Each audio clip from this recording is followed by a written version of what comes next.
हाँ तो नमस्कार साथियों, जय हिंद।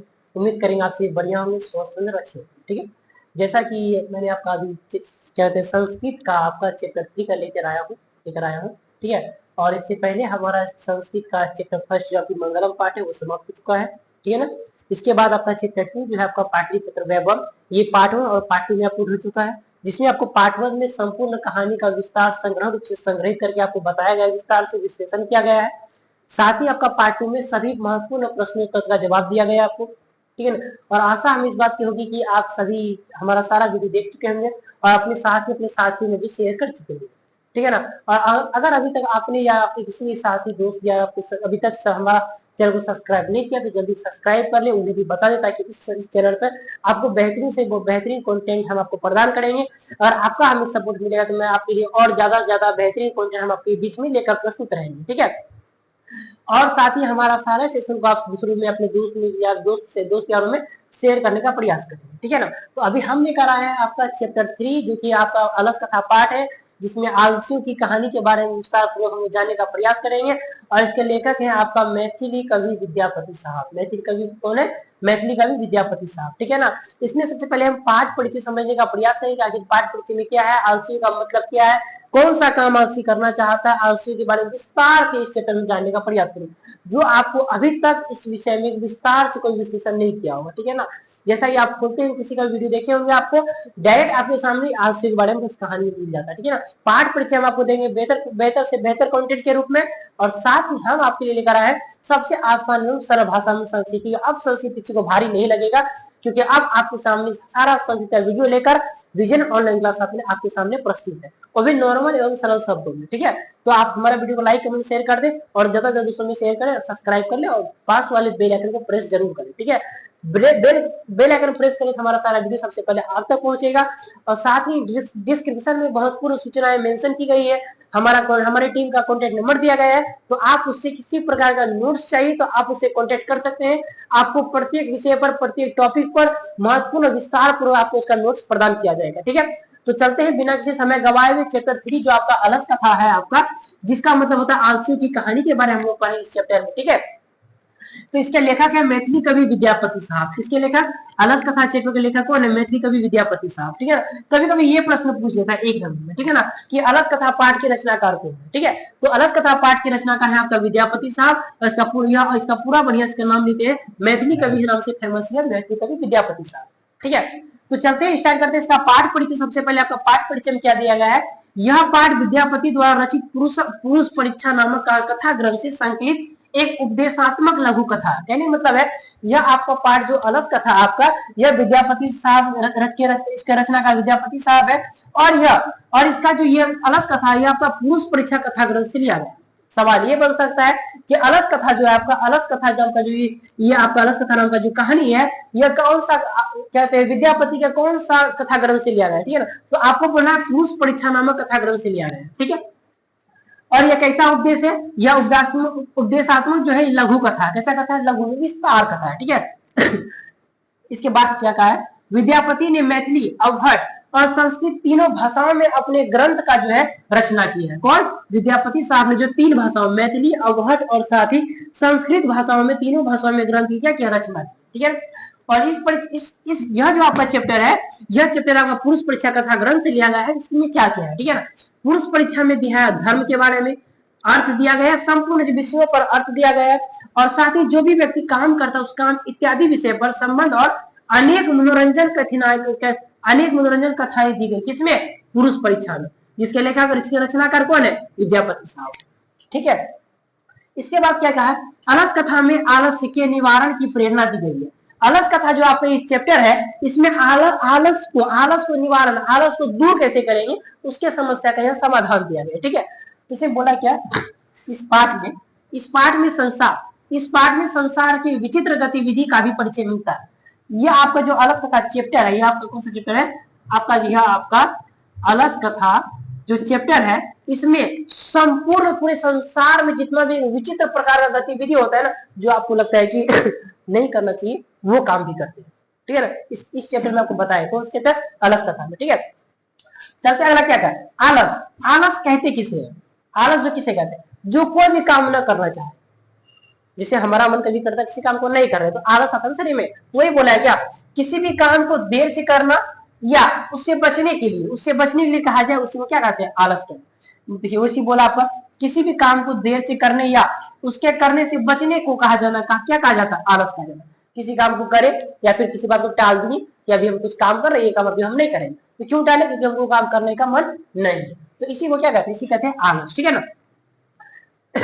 अब ये आलस हो गया, आलस की डेफिनेशन। अब जानते हैं आलसी किसे कहते हैं, आलसी मतलब आलसी शब्द का प्रयोग किया गया कि ये इसमें किसी खास के लिए किया गया है कि आलसी होता क्या, आलसी कौन है, ठीक है ना। तो आलसी आपको वह व्यक्ति है जो पूरा सुस्त रहता है, दिन भर मुरझाया रहता है, किसी काम को करने की इच्छा करता तनी भर भी नहीं करता है, वही हुआ आपका आलसी, ठीक है ना। तो इसमें क्या कहा है, जो सुस्त यानी बिना किसी काम का कोई काम नहीं करता निकम्मा की तरह, ठीक है ना, उसी को आलसी कहते हैं। जो कोई काम करना ही नहीं चाहता, कोई भी काम बोल टाल देगा बात, या फिर करेंगे अभी करेंगे 10 मिनट 5 मिनट बात को टाल दिया, कभी करेगा नहीं, इसी को क्या कहते हैं, आलसी कहते हैं, ठीक है ना। आलसी व्यक्ति जीवन में सक्रिय नहीं रहता, आलसी व्यक्ति का जो बॉडी होता है वो जीवन में सक्रिय रहता है, हमेशा मुरझाया हुआ रहता है, किसी काम को नहीं करना, हमेशा विराम अवस्था में रेस्ट करना चाहे, इसी कहते हैं आलसी, ठीक है। उसके बाद और समय पर अपना काम करता है, ठीक है, और समय पर अपना खुद का भी काम नहीं करता, कौन, आलसी, ठीक है ना, समय पर अपना काम नहीं करता है। इस स्वभाव के लोग काम से बचने के लिए बहाना ढूंढते रहता है। वह आलसी व्यक्ति जितना मिलेगा ना, किसी भी काम को न खुद करेगा और हमेशा बहाना ढूंढेगा कि हम इस काम को करने से बचे कैसे। इस प्रकार का व्यक्ति कहते हैं आलसी व्यक्ति। कौन सा व्यक्ति, आलसी व्यक्ति, ठीक ना, हमेशा टाल देगा बात को, आज ये काम करना है कल के बहाने छोड़ देगा, कल कौन सा काम है परसों के बहाने छोड़ देगा, मतलब बातों को टालना ही उस व्यक्ति का आलसी का परिचय देता है, ठीक है। तो इसके बाद क्या कहा है, देखो जो लोग काम से बचने के बहाने ढूंढते हैं, काम से बचने हमेशा नया नया तरकीब लाता है, नया नया बहाना ढूंढता है, ठीक है ना, उसी को कहते हैं आलसी। या फिर अपना काम दूसरों से करवाते हैं, या फिर खुद ना करके किसी और से काम कराएगा। इस प्रकार के व्यक्ति को, इस प्रकार के व्यक्ति में किसका लक्षण दिखता है, तो इस प्रकार के व्यक्ति में आपको सबसे पहले आलसी का लक्षण दिखता है, ठीक है। और आलसी हमेशा दूसरों की निंदा करते रहते हैं, किसी तरह का काम करने का प्रयास भी नहीं करते तनी भर भी, ठीक है ना। तो जानते हैं इसके आगे क्या था, ठीक है।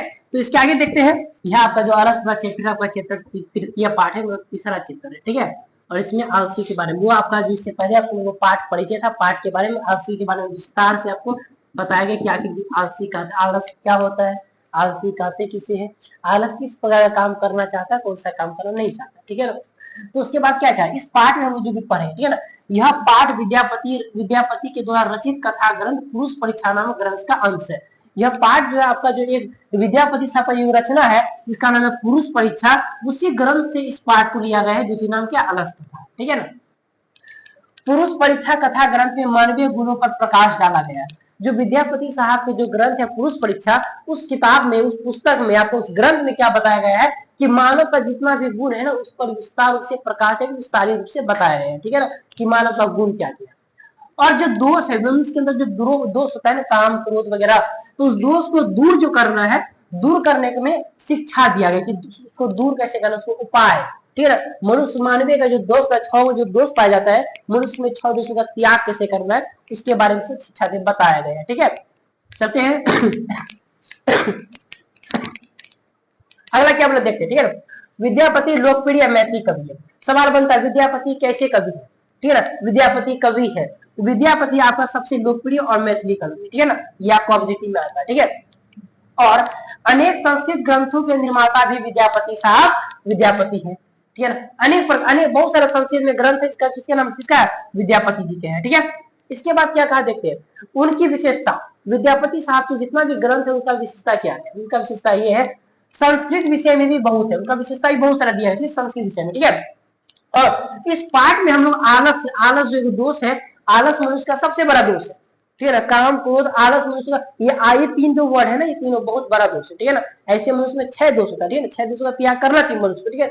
लेकिन ये 3 जो होता है ना, काम क्रोध और आलस, ये तीनों सबसे इंपॉर्टेंट क्या मनुष्य का क्या होता है, दोष है, ठीक है ना। तो ये आलस जो दोष है ना, इसे साबित करने के लिए व्यंग्यात्मक कथा प्रस्तुत, व्यंग्यात्मक क्या होता है, व्यंग्य क्या होता है, व्यंग्यात्मक मतलब व्यंग करना, उपहास उड़ाना, मजाक उड़ाना, ठीक है ना।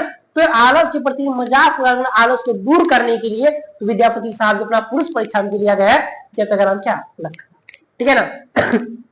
सवाल ये आएगा आलस कथा कैसी कहानी है, ठीक है ना। आपका ऑप्शन में आपका ये व्यंग्यात्मक रहेगा, इसको टिक कर देना, ठीक है ना। ये भी सवाल बहुत पूछा गया, बहुत इंपॉर्टेंट है, ठीक है। उसके बाद क्या कहा, नीतिकार लोग, नीतिकार लोग आलस को शत्रु मानते हैं। जो व्यक्ति नीति के अनुसार चलता है, जो व्यक्ति काम क्रोध आज जो व्यक्ति के अंदर 6 दोष नहीं होता है ना, वो व्यक्ति आलस को ना सबसे बड़ा शत्रु मानते हैं। आलस को सबसे बड़ा क्या मानते हैं, शत्रु मानते हैं। लेकिन हमें जितना भी मनुष्य में 6 दोष पाया था ना 6 दोषों को हमें शत्रु मानना चाहिए।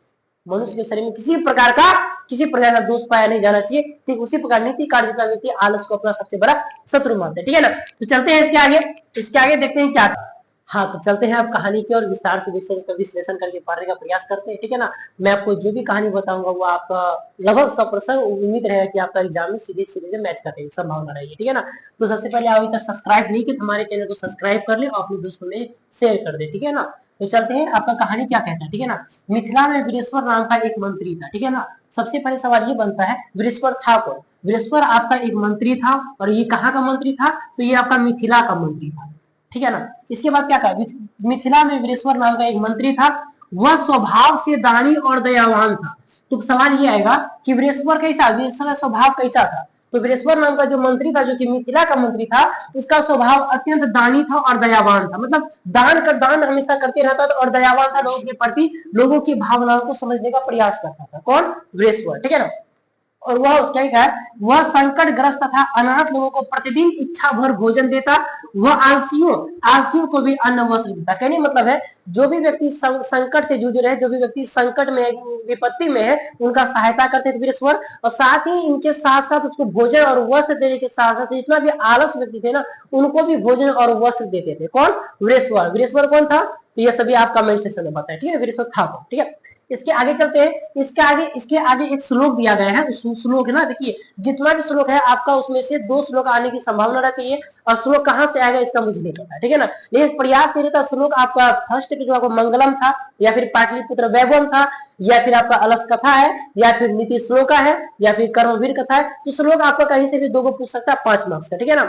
तो चलते हैं, इसका पहला श्लोक क्या है। पहला श्लोक आपको पूछा है, निर्गतीनाम च सर्वसा मत्सः प्रथमो मतः, ठीक है ना। निर्गतीनाम च सर्वसा मत्सः प्रथमो मतः, ठीक है ना। किंचिन क्षमते कर्तु जाढेन अपि वहिना, ठीक है ना। तो इस श्लोक का अर्थ क्या होता है, ठीक है ना। तो श्लोक का अर्थ ये होता है मेरे दोस्त, देखो क्या कहा, दुखी मनुष्यों में पहला स्थान आलसियों को आता है। कहने मतलब संसार में अगर सबसे ज्यादा दुख कोई है ना, तो वो आलसी है। सबसे पहला दुख, सबसे बड़ा दुख आलसी रहता है, ठीक, क्योंकि वो अपना काम खुद ही नहीं करना चाहता और वो हमेशा दुख में रहता है, कष्ट में और पीड़ा में रहता है, ठीक है ना।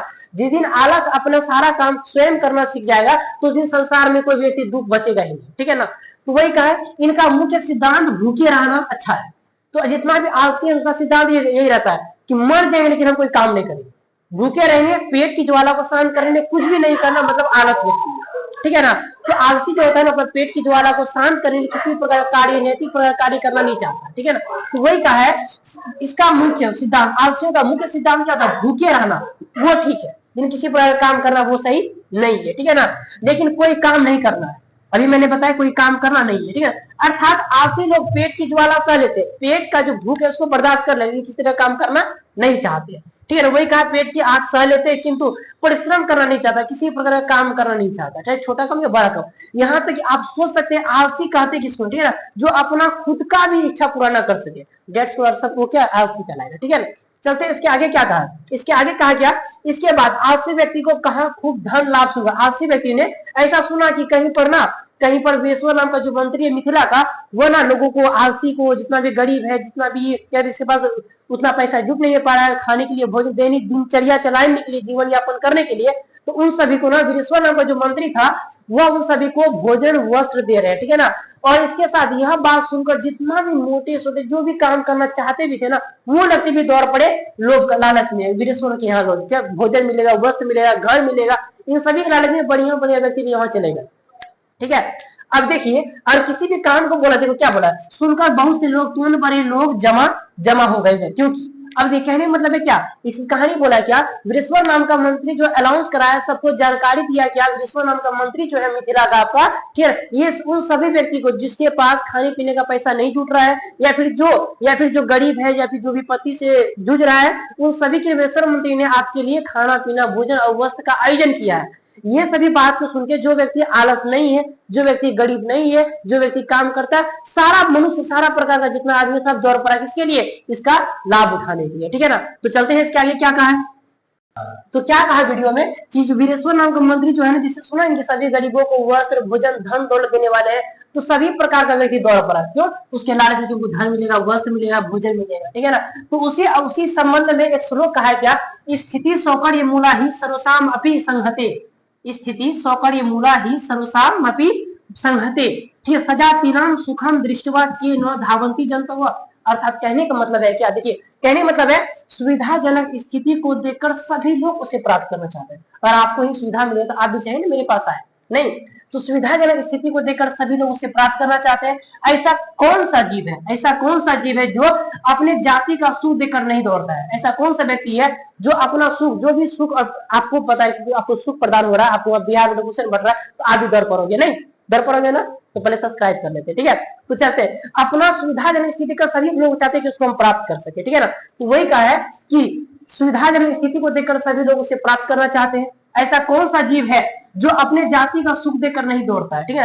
अर्थात कोई भी अपने जाति का सुख देखकर, कोई भी अपने जाति सुख देखकर आकृष्ट नहीं होता। कहने मतलब है क्या, कोई व्यक्ति अपना जाति का ना सुख देखकर ना ईर्ष्या नहीं करते हैं, जलन नहीं करते, अपने मन में द्वेष का भावना उत्पन्न नहीं करते हैं ना।